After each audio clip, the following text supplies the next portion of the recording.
Bienvenue si vous nous rejoignez tout à l'heure. Nous vous proposerons une grande enquête sur le trafic des objets religieux. Mais avant, vous allez assister à plusieurs ventes aux enchères prestigieuses. Dans les réserves des commissaires-priseurs, un médaillon exceptionnel ayant appartenu à Louis XIV, un manuscrit d'Alexandre Dumas, mais aussi des costumes de scène de Claude François ou encore une mèche de cheveux de Johnny Hallyday. Alors pour tous ces objets, il n'y a évidemment aucun prix de marché. Les sommes peuvent donc s'envoler à des niveaux absolument irrationnels. L'occasion pour les plus fortunés de s'offrir un petit bout d'histoire de France. Voici des enchères d'exception et c'est un grand reportage signé Claire Lessink et Martin Van Den Bosch. Dénicher un trésor national, un fragment de notre histoire. C'est le rêve de tout commissaire-priseur. Exceptionnel cartel d'époque Louis XIV. Pour le réaliser, certains n'hésitent pas à enquêter et à chercher partout. Dans nos greniers, nos maisons de famille, parfois même à l'étranger. Notre patrimoine est souvent caché, voire perdu depuis des siècles. C'est aussi des diamants de Golconde. Pendant plusieurs mois, nous avons suivi ce travail de longue haleine qui mène parfois à des ventes d'exception. Autre objet, autre mythe. Ce manuscrit que l'on pensait disparu à jamais est finalement retrouvé en Grèce. Il aurait été écrit par Alexandre Dumas. Avec tous mes compliments à Dumas. Ça, c'est vraiment du patrimoine. J'ai vraiment l'impression de rentrer avec un petit morceau de France à la maison. Quelques commissaires-priseurs font tout pour les retrouver et vendre aux enchères ces petits bouts de l'histoire de France. Dans l'ensemble, c'est pas mal. Et en plus, on voit à quel point les feuillets sont hyper fins.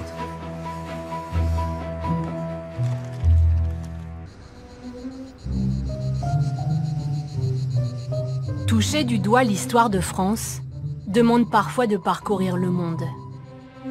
À Athènes se trouverait un fragment inestimable de notre patrimoine littéraire.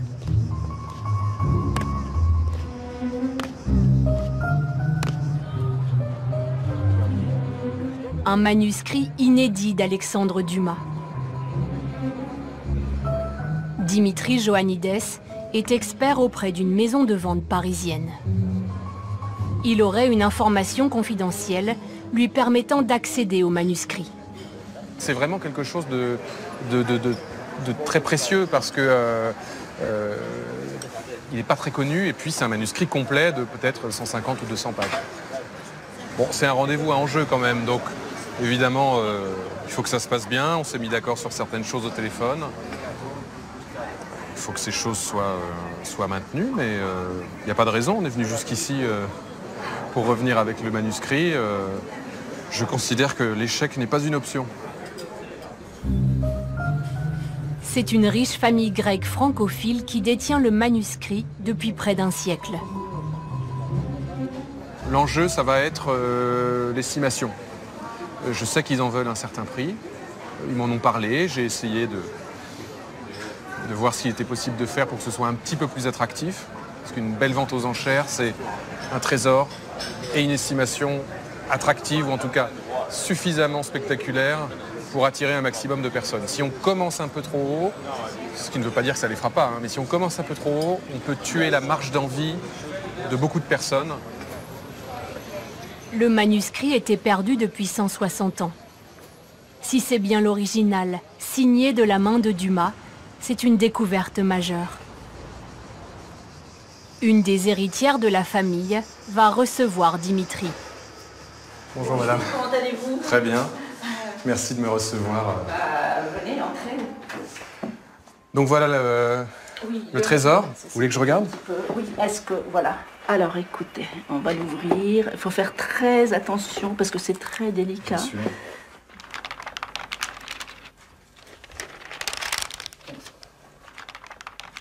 Je découvre ses pleins et ses déliés. Je découvre une écriture extrêmement régulière.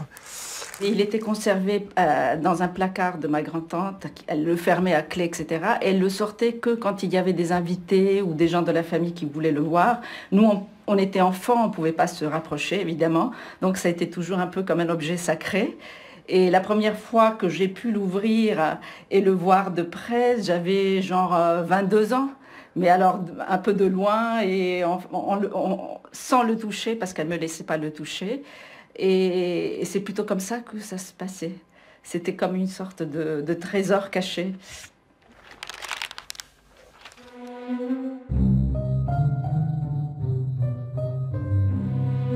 Pour écrire ces pages, Alexandre Dumas s'improvise reporter avant l'heure. Il parcourt à nouveau la route empruntée par Louis XVI lors de sa fuite les 20 et 21 juin 1791. Il enquête et interroge notamment les témoins de l'arrestation du roi à Varennes. C'est grandiloquent, hein, mais j'ai vraiment l'impression qu'on a un petit bout de France ailleurs. Voilà, on a un petit morceau de l'histoire de France. Bah, tout à fait, tout à fait.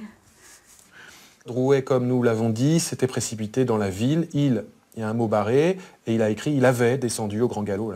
Voilà, ça me rassure. Il y a des ratures. Il y a des ratures. Les premières pages étaient parfaites, sans ratures. Ça peut donner l'impression qu'un secrétaire a recopié.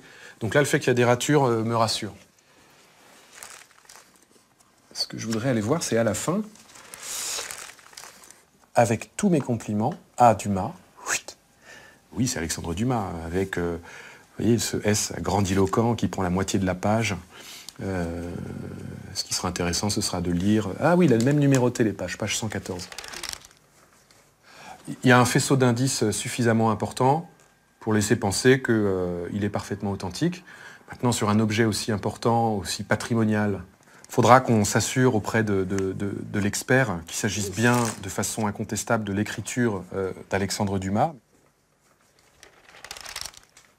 Votre famille, vous m'avez fait part du prix que vous en attendiez. Vous êtes toujours sur ce montant, oui, qui était de à peu près 100 000, comme ça.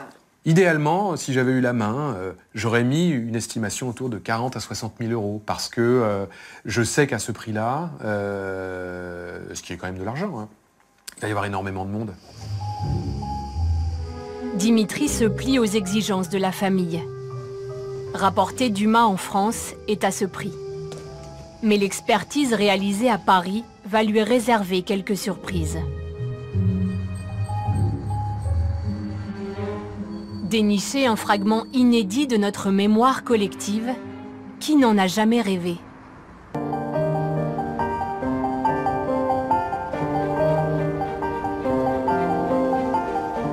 À Paris, un autre trésor national attend lui aussi son heure de gloire.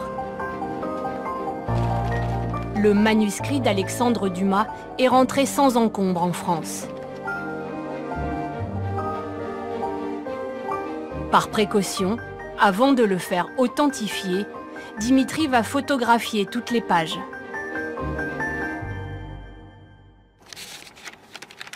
Ok, vas-y. Top. 94 photos avec la couverture. Pardon? 94. On a un petit souci. Vous devez en avoir combien? Bah écoute, la dernière page, elle est numérotée 114. Ah. Je vais voir à quel endroit il y a un manque. 46, c'est bon. Ok. Et ma 47e photo, c'est la page 63. Non, 67, pardon. C'est un 7. Ouais, donc ça fait 15-20 pages. 46, le chapitre se termine a priori. La reine avait dit les mots prophétiques. Nous sommes perdus. Ah, dis donc. La dernière phrase, c'est « Nous sommes perdus ». Il avait de l'humour, hein. Ah, c'est marrant, quand même. Et on reprend la page 67 et chapitre 13. Donc, il manque 20 pages qui doivent correspondre à un ou deux chapitres. C'est ennuyeux. C'est ennuyeux. C'est comme si vous aviez une très belle commode Louis XV et qu'il manquait un tiroir. C'est problématique. Alors, voilà. Et c'est vrai que c'est un drôle de pied de nez, le « Nous sommes perdus », chapitre 13. Tu trouves pas? Bon, enfin, ça me fait rire, mais ça me fait pas rire, en fait. Putain, j'ai le 9 aussi. C'est quoi ce bordel?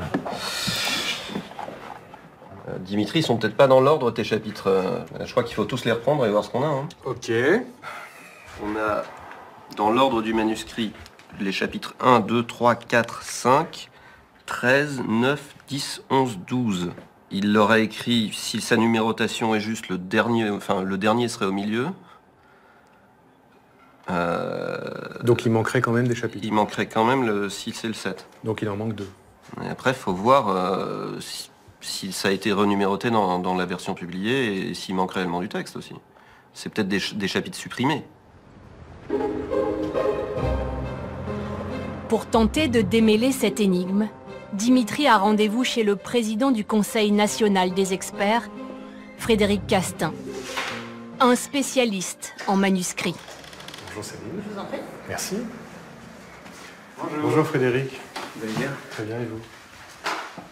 Eh bien, il vient de Grèce, après avoir transité un petit peu par Paris, évidemment. Quelle histoire? Je vous ai raconté un petit peu cette histoire rocambolesque.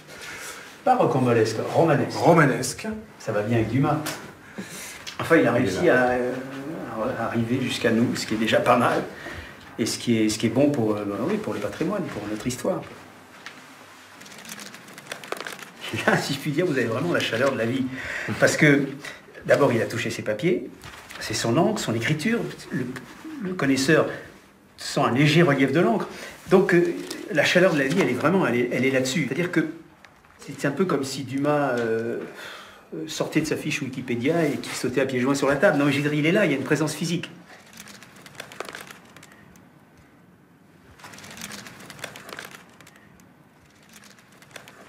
C'est presque intuitif, je dis non, c'est Dumas. Je vois tout de suite ça et je dis c'est Dumas. Ça n'a rien de magicien, ça veut dire qu'il y a des années d'appréciation, de travail, d'expertise.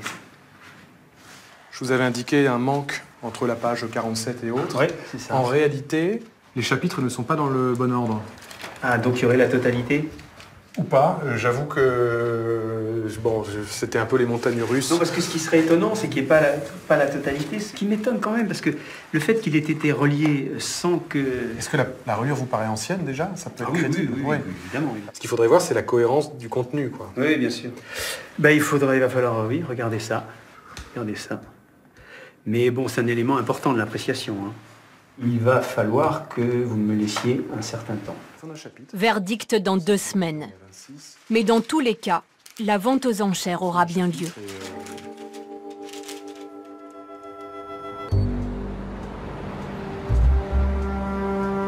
À Paris, c'est l'heure du verdict pour le manuscrit d'Alexandre Dumas. Dimitri se rend de nouveau chez l'expert Frédéric Castin. Ah, il compulse, il compulse. Après, je vous en prie.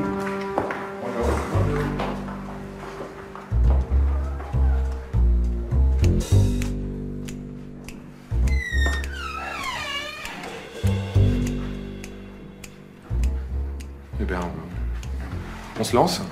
Et j'ai comparé l'original avec ce qui avait été publié dans Monte Cristo. Et il apparaît à l'évidence, si on suit page par page, qu'il manque 2 chapitres. Les chapitres 6 et 7. Alors, ce qui est un peu embêtant, mais ce qui est d'autant plus embêtant que ce sont les 2 chapitres qui traitent de l'arrestation quasiment du roi par Drouet à Varennes. Donc évidemment, ça enlève de son intérêt malheureusement à ce document qui garde son parfum, son intérêt, mais qui perd évidemment pas mal de son importance. Ok. Lorsque vous avez pensé, que je comprends tout à fait, voilà, qu'il s'agissait du chapitre 13, ici, que donc le chapitre 13 n'avait rien à faire ici. Et c'est le 8 en fait. En fait, c'est le 8. Ce que vous avez pris pour un 10, qui en fait était un V, c'est pour le chapitre 5, c'est effectivement, vous voyez, le V aussi. Voilà. Bon, okay. Je suis navré. Bon, ça reste quelque chose, ça reste un document, ça reste de la main de Dumas, mais comme estimation, je dirais 20 à 30 000. 20 à 30 000, ce qui n'est pas rien non plus, mais il y a une sévère décote. Ok. Sévère décote. Donc il faut que j'essaie de ramener à la raison. Qu'il faut rester à expliquer aux vendeurs. Ok. Le coup est rude. La famille grecque en exige 100 000 €, 5 fois plus que l'estimation. De retour à l'étude, Dimitri va devoir négocier. On va se mettre à l'aise. Faire baisser le prix sans perdre la vente. Les petits... Pour les petits moments un peu tendus et à enjeu. Allez, hop. Il est 1 heure de plus là-bas. C'est après le déjeuner, avant la sieste. Juste fermer la porte.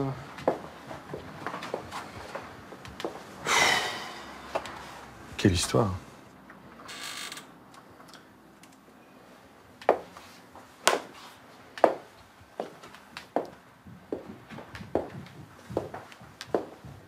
Oui, bonjour Alessandra, c'est Dimitri, chez Fauve Paris. Oui. Il y a un petit décalage, mais ça doit être la distance. D'accord. Je peux vous prendre 5 minutes là? Oui, je vous entends. Non, D'abord, évidemment, l'expert a authentifié, il s'agit bien d'Alexandre Dumas père, sur toutes les pages, il n'y a aucun problème. En revanche, il a pu constater, comme nous, qu'il manquait 2 chapitres. D'accord. Et malheureusement, c'est pas anodin, parce que les 2 chapitres qui manquent, c'est les moments qui concernent l'arrestation du roi. Oui, je comprends. Donc, voilà. Ça complique un petit peu la donne du point de vue de l'estimation. On était tombé d'accord sur 80 à 100 000, mais ça reste trop. Je vous demande de me faire confiance. La vente aux enchères, c'est une aventure. Et je pense qu'on est dans l'aventure. Alors, je propose qu'on coupe la poire en 2, qu'on fasse tous les 2 un effort. Moi, je partais sur 40-60. Il faut me faire confiance et me suivre et qu'on puisse mettre une estimation à 60-80 000. À 60-80 000, on reste cher, mais on est sous le seuil psychologique de plein de montants. C'est-à-dire que quand vous avez un acheteur américain, à 80 000, en dollars, ça fait 100 000. Mais bon, écoutez, désormais c'est en France, c'est entre vos mains, et si vous pensez que c'est mieux de commencer par 60-80, je vous fais confiance et on verra. Voilà, vraiment, donc j'ai bien votre accord pour 60-80 000. Ok, d'accord, on reste comme ça. Je vous remercie, à très vite. Moi, je vous remercie. Au revoir. Moi, je vous remercie. Au revoir. Au revoir. Dans une semaine, le manuscrit sera mis aux enchères. Ce sera le seul lot de la vente. Un événement rare qui va donner des sueurs froides à Dimitri. Donc c'est bon, hein, j'ai eu la vendeuse au téléphone, 60-80.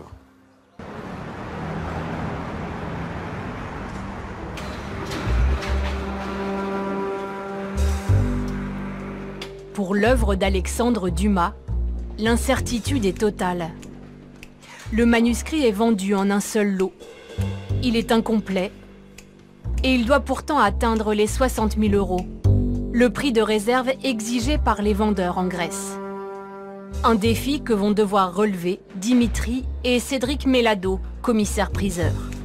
Mesdames et messieurs, amis internautes, bonjour et bienvenue. Il est 14 h pour cette vente hors série, un lot unique ici. Nous avons l'honneur, la chance d'avoir redécouvert en Grèce, il y a quelques mois déjà, cette première version autographe de la Route de Varenne. Magnifique manuscrit d'Alexandre Dumas père. Eh bien écoutez, mise à prix, 45 000 €. À 45 000 € nous débutons pour ce... Honneur à 45 000. 45 000 c'est pris. 50 000 ici, 50 000 c'est en salle. 52 000. 55 000. 55 000. 55 000 €. On vous les voit 58 000 sur Internet. 59 000 par mois, ce n'est plus vous. 60,000 €. On voulez-vous à 59 000 €. Ça vous échappe, c'est ici à la table. Entre vous tous à 59 000 €. Une fois. Non, plus pour moi, plus pour moi. Plus vous. Plus là, c'est nous. À 59 000, c'est vu. 59 000 € ici. 59 000 €, c'est le pire des scénarios pour Dimitri. À 1 000 € près, le manuscrit n'est pas vendu. Je suis déçu. Je pensais quand même, on avait un collectionneur au téléphone, une personne en salle qui a enchéri à 50 000. Hein, vous avez vu, il était en salle, il a levé la main à 50 000 €. Je vais appeler... je vais déjà voir 5 minutes comment ça se passe en salle. Mais quelques minutes plus tard, coup de théâtre. Un acheteur vient de tenter une offre hors marteau. Donc, le prix de réserve n'a pas été atteint. On était à 60 000. J'étais très très serré. Cédric m'a dit que vous proposiez 55 000, bon, plus les frais. Je vais appeler la vendeuse. Elle est très dure en affaires. Donc, allez boire un petit café, je vais l'appeler, et puis on va voir ce qu'il en est. Je l'appelle. Est-ce qu'on a quelqu'un? Oui, alors, entre nous, c'est inespéré. On n'arrête pas de dire qu'il vaut 40-60, l'expert dit que ça vaut 20. Donc c'est inespéré, il faut qu'elle dise oui. Oui, bonjour Alessandra, c'est Dimitri à Paris. Ça n'a pas été vendu. La personne nous propose 55 000, là, maintenant. Est-ce que vous auriez une réponse à me donner? Je ne sais pas si vous avez votre tante ou votre oncle pas loin. Ouais. Il dit oui, c'est vrai? Magnifique. Écoutez, vraiment, je vous aime. Et ben, écoutez, c'est vendu, 55 000, et je vais vous étouffer de chocolat et de fleurs. Et on va ouvrir le champagne en votre... voilà. Et je vous rappellerai tranquillement ce soir, là on est dans le feu de l'action, il faut absolument qu'on le valide. Je vous remercie pour cet effort, et je vous rappelle tout à l'heure. Je vous embrasse. Et ben, On l'a vendu. Allez. c'est ma plus belle vente hors marteau. Pardon, je reviens vers vous, mais c'est bon, c'est vendu. Chacun a fait un effort. Dans un ultime rebondissement, le manuscrit d'Alexandre Dumas trouve preneur. Vous ne connaissez pas encore, donc félicitations. Voilà, je vous présente le nouvel acquéreur, Le nouveau propriétaire de ce manuscrit d'Alexandre Dumas. Félicitations. Ironie du sort, son nouveau propriétaire est grec. Négociation, mais 1, 2, adjugé 3. 55 000 € à monsieur. Ce magnifique manuscrit d'Alexandre Dumas. Moi, je vais ranger le trésor. L'œuvre d'un de nos plus grands écrivains n'aura passé que quelques mois en France.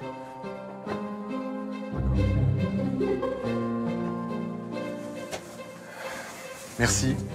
Eh bien, on y sera arrivé. On y sera arrivé.